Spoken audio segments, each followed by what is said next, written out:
السلام علیکم دوستان عزیز، روز سعید جمعه مبارک باشه. دوستان عزیز، برای که شما سلامتی بردوام عمری دراز پربرکت تمانا دارم. این زمان قرار دارم در خانه بچگانی شهر شوراب برای دلخوشی و خوشحالی کودکان آمدیم. وارد می‌گردیم.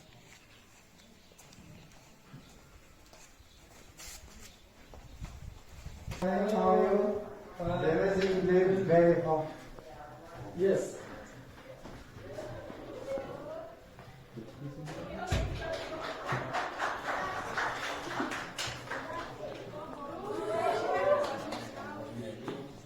Hello guys. Hello. Okay.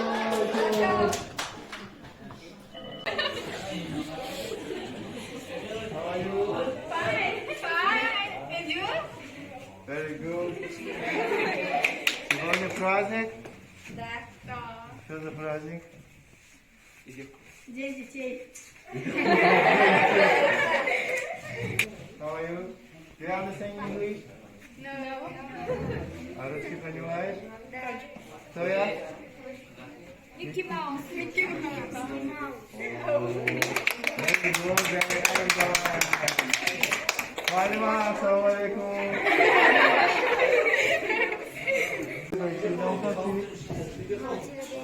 Não deu ninguém? Quem é que chega aqui? А, Россия. Все самые друзья жить все в царе смерти. Без друзей нам не прожить. Ни за что на свете. Ни за что, ни за что, ни за что на свете. О, Фарина.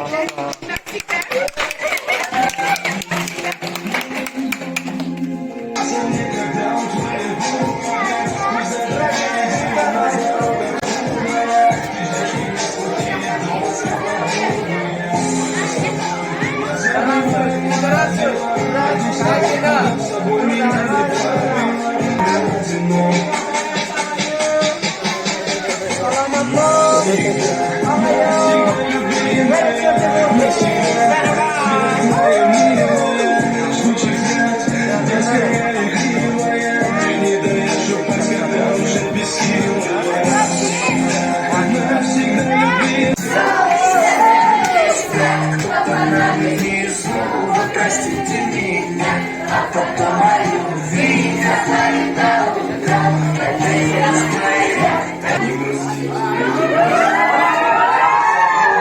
Я еще почаще Сядь со своего места, потом не снова, простите меня, а потом мою любви, как на утро, это юность моя, это юность моя.